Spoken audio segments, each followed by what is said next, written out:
Welcome back. I'm joined right now by Ms. Jackie Entz, who is the Chehaw Education Coordinator. Thank you so much for being here. No problem. I'm glad to be here. Well, one thing we've been talking about recently, but we wanted to kind of go more in depth with all the changes that Chehaw has had going on recently. Talk to me about the new African Veldt exhibit. What animals are there? Why should we go? Well, it is an amazing exhibit. We have just opened up starting Labor Day weekend. Lots of animals out there. There are 20 plus different animals running around in this 40-acre exhibit. We wanted it to feel very much like an African safari. So participants get to ride on the back of a trailer, a very nice trailer. It's a guided expedition through our African veldt. So you have your very own safari guide to tell you about all the different animals. We have zebra, we have ostrich, we have eland, we have wildebeest. We even have a baby wildebeest at the moment. He's very precious. Cute. Now, one thing we noticed when we've been doing stories about this is there is no paved roadway to say, here's point A, here's point B, wave to the zebra, keep it moving.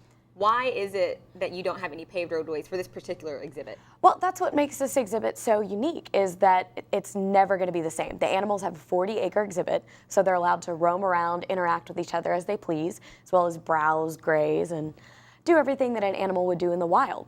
So there are no paved roads because every time you go on the African adventure, the safari ride, basically you're going to be taking a different course depending upon where the animals are. They could be in the forest eating, they could be by the water hole, bathing, grazing, everything. So you said there was a tour guide, so is it more educational, or what kind of things are they saying along the tour? Don't give it all away, but what are they talking about as we go on the safari? Without giving too many away all the surprises that they're going to have, they're going to point out a lot of the animals to you. They're going to teach you about the animals, how to tell the males from the females, which animals are going to be social, which animals like to stick more to themselves. So they're just going to basically help you and guide the trip and then teach you and answer any questions that you might have along the way. And for all those parents out there, I do have to ask, is it safe since there are no trails and they can come right up to you? It is safe. The animals aren't coming up to the trailer and crashing into it or anything like that. The animals do keep their distance, so you don't have to worry about animals jumping on board. And we also have grates around all different sides, so it is an enclosed area. Okay, so people like me who are afraid of just about every animal, I'd be okay. You would be perfectly safe. Okay, now we do have a lot more to talk about after the break. A new race coming up and another new thing. Just stay tuned. We got a lot more coming up right after the break. Welcome back. I'm joined by Jackie Entz right now. We are talking all things Chehaw, and we just finished up the African Veldt exhibit. Now we're going to talk about a new race you guys have going on. Tell me all about it. Yes, well, at Chehaw, as an AZA-accredited zoo, one of the most important things that we do is that we promote conservation. So we have put up a race, through the zoo race, and all proceeds are going to be going to conservation. So it's going to be going for the AfriCats Fund, which is for big cats in Africa. Okay. It's going to be going towards black rhino conservation, which you can visit our rhinos at the zoo and learn all about them. And then it's also going to go towards Guatemalan beaded lizards. And so as a way to kind of get people to come out and learn and possibly raise some funds, participants are going to be able to do either a 5K through the zoo, and the animals are going to be on exhibit. Wow. So it's going to be kind of fun. You can look behind you and pretend you're running from them if you'd really like to.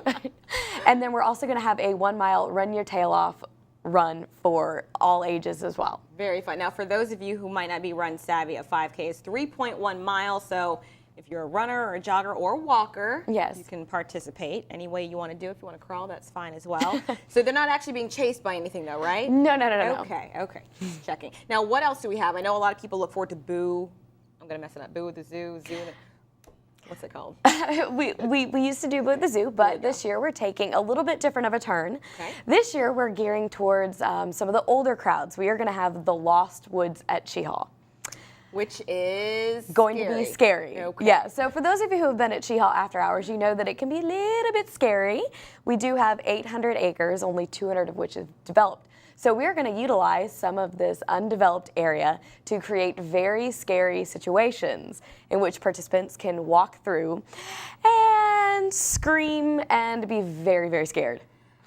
So there's two sides to this. There's the part of participating and going through and being scared, which I will not be participating because I'm a big fraidy cat. But there's also, if you want to volunteer, how can you actually become a zombie or a person that scares the lights out of everyone else? Well, we are going to be running the Lost Woods through the help of a lot of volunteers. And basically, if you have any sort of creepy hidden talent, we would love to utilize it in a positive manner. We will take any volunteers. It could be for a night, or it could be throughout the course of the entire Lost Woods. And the Lost Woods is going to start in October and go every weekend. And then toward a little bit closer towards Halloween, we'll have it open on the weekdays as well. Okay. Now, I am mature, but not everyone can handle this particular kind of exhibit. So what age is okay to participate in Lost Woods? We do recommend that participants are 11 and up. So this isn't an event that you want to take your 5-year-old child to. This is going to be a scary ordeal. All right, you guys got a lot going on. Now tell me very quickly, is there anything else you have going on that you want to call attention to right now? Yeah, next week we are actually going to be having a teacher's open house. So we are going to be calling upon all educators in the surrounding community to come out and check out what's available for their students. So we are going to have lots of other participants in the Albany area. We're going to be having the River Aquarium. We're going to be having some of the libraries set up. Lots of other facilities are going to showcase what educators can do for their students, and then possibly what they can bring to their classrooms. So teachers will be able to learn all about things they can bring into their classrooms. You guys certainly have a lot of things going on. There's a new Veldt exhibit. We got the 5K going on. We got the Lost Woods coming up, teachers, and probably even more. So be sure to visit their website and check it out. Again, Jackie Enns from Chehaw joining us. Thank you so much. Appreciate it. Thank you. And now we're going to head over to Mike Morrison for a check of the weather.